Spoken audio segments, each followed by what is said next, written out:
चरक संहिता में आज हमारा टॉपिक है विमान स्थान का चौथा अध्याय है त्रिविध रोग विशेष विज्ञानीय।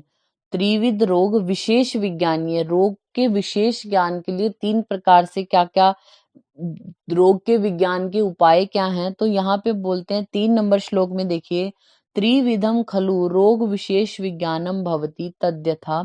हाईलाइट कर लीजिए, आप्तोपदेश, प्रत्यक्ष और अनुमान, इनसे आप रोगों की क्या करते हो, विशेष ज्ञान आपको होता है।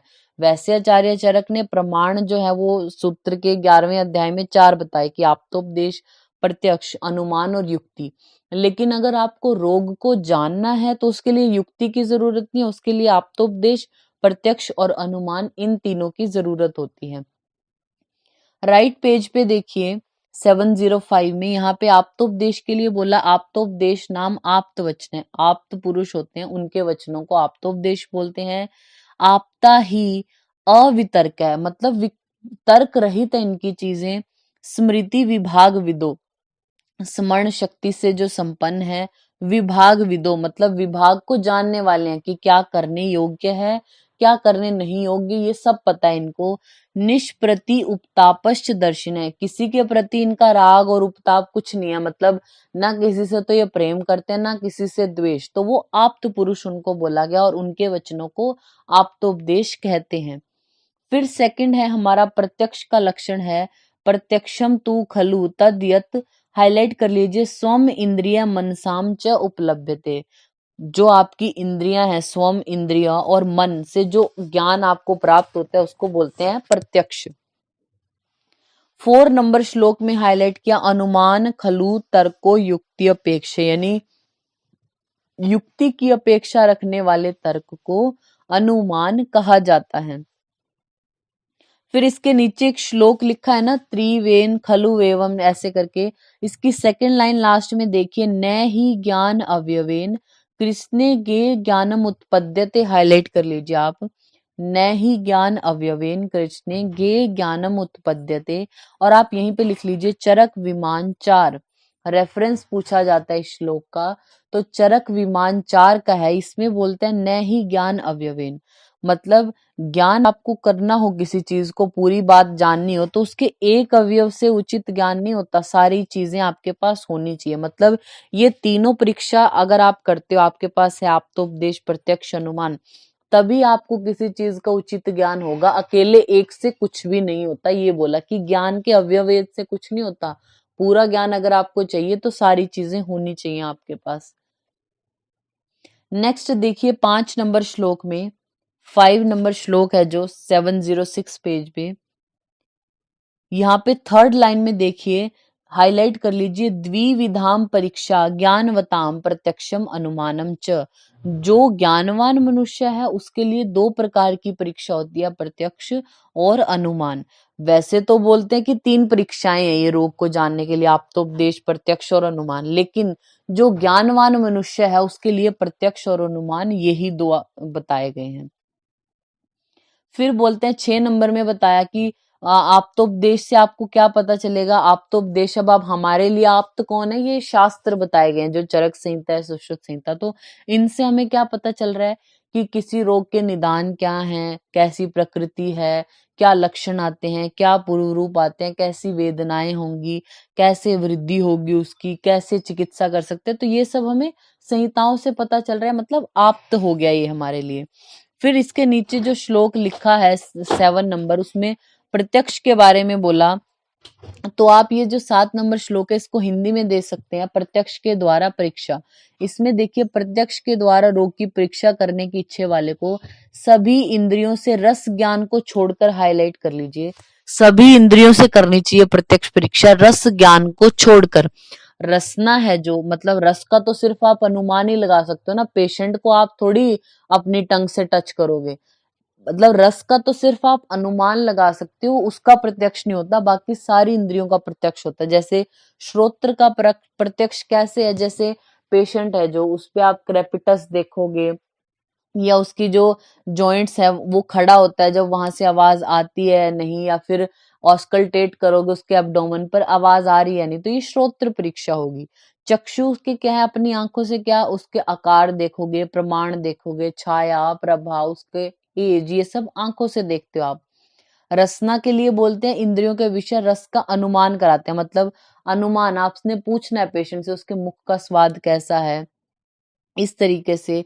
या फिर और क्या रस का ज्ञान उसके कैसे कर सकते हैं कि जो पेशेंट है उसका रक्त अगर निकल रहा है तो वो अगर आप किसी और जानवर को खिलाते हो, अगर वो शुद्ध रक्त है तो वो खा जाएगा, लेकिन अगर अशुद्ध है तो वो नहीं खाएगा ऐसे आहार को, ऐसा। नेक्स्ट, घ्राण द्वारा परीक्षा करते हैं, मतलब किसी चीज को विकृत या स्वाभाविक गंधों को आप सूंघ कर बता सकते हैं। फिर स्पर्श द्वारा, मतलब हाथ लगा के पेशेंट को टच करके पालपेट करके बताते हैं कि क्या है, तो वो स्पर्श परीक्षा होगी। तो प्रत्यक्ष मतलब हमारी इंद्रियों के द्वारा आ गया। इसमें इंपॉर्टेंट है 8 नंबर श्लोक, जिसमें से क्वेश्चन पूछा जाता है इस चैप्टर में से। तो वो हमारी है अनुमान की परीक्षा। अनुमान में क्या बोलते हैं, फर्स्ट लाइन लास्ट में, तद्यथा अग्निम जरण शक्त्या परीक्षत को आपने हाईलाइट किया। जरण शक्ति है, पाचन शक्ति से उसकी अग्नि का पता चलाते हैं। बलम व्यायाम शक्तिया को हाईलाइट किया, व्यायाम शक्ति से उसके बल का, कि कितने वो एक्सरसाइज कर सकता है तो उसके बल का पता चलते हैं। श्रोत आदि भी शब्द आदि ग्रहणेन, शब्द आदि ग्रहण कर रहा है तो उसकी ज्ञान इंद्रियों का पता चलता है कि कितनी ज्यादा एक्टिव है। मनो अर्थानाम व्यभिचरेण, मन के जो अर्थ है यानी चिंता विचारे आदि इनका ठीक ठीक ग्रहण हो रहा है तो उससे मन का पता चलता है उसके। हाईलाइट कर लीजिए विज्ञानम व्यवसायन, उसके व्यवसाय से उसके विज्ञान का पता चलेगा। रजय संगेन, मोहम अविज्ञानेन को हाईलाइट कर लीजिए, मोहम अविज्ञानेन, उसके अज्ञान से उसके मोह का पता चलेगा। क्रोधम अभी दो रहे हैं, यानी ये जो छोटे छोटे फ्रेज है ना ये आपको याद होने चाहिए, किसी भी तरीके से पूछ सकते हैं। शोकम दैनेन, हर्ष आमोदनेन, प्रीति तोषेण, भयम विषादेन को आपने हाईलाइट किया। विषाद अगर पेशेंट कर रहा है तो उसके भय का पता चलता है उससे। धैर्यम अविषादेन, मतलब विषाद नहीं कर रहा किसी चीज के, डिप्रेशन में ऐसे है नहीं, तो मतलब धैर्य होगा ना उस पेशेंट में, तो वो उससे आपको परीक्षा होगी। वीर्यम उत्थानेन, अवस्थानम अविभ्रमेण, श्रद्धा अभिप्रायेण, मेधा ग्रहणेन को आपने हाईलाइट किया। ग्रहण शक्ति से उसकी मेधा का, मतलब जो किसी ने बोला उसको अगर वो ग्रहण कर रहा है समझ रहा है तो मतलब उसकी मेधा का पता चलता है ना, इंटेलेक्चुअल पावर का, तो मेधा ग्रहणेन को आपने हाईलाइट किया। संज्ञा नाम ग्रहणेन को आपने हाईलाइट किया, नाम ग्रहण संज्ञा से पता चलेगा। स्मृति समरणेन, समर्ण शक्ति से उसकी स्मृति का, कि कितनी मेमोरी है उसकी। हियम पत्र प्रणेन, शीलम अनुशीलनेन, द्वेष प्रतिषेधेन, उपधि अनुबंधेन, धृतिम अलोलेन को आपने हाईलाइट किया, यानी वो लालची नहीं है, अलोलेन धृति से पता चलेगा।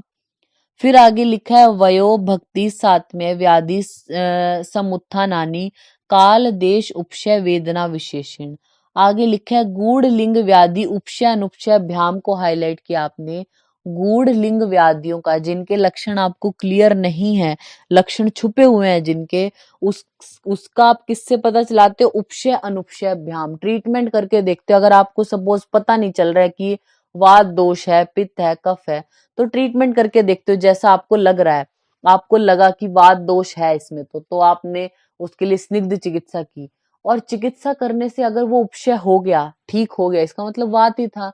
लेकिन अगर नहीं ठीक हुआ, इसका मतलब वहां पे वात नहीं था, तो उपशय अनुपशय से आप गूढ़ लिंग व्याधियों का पता चलाते हो।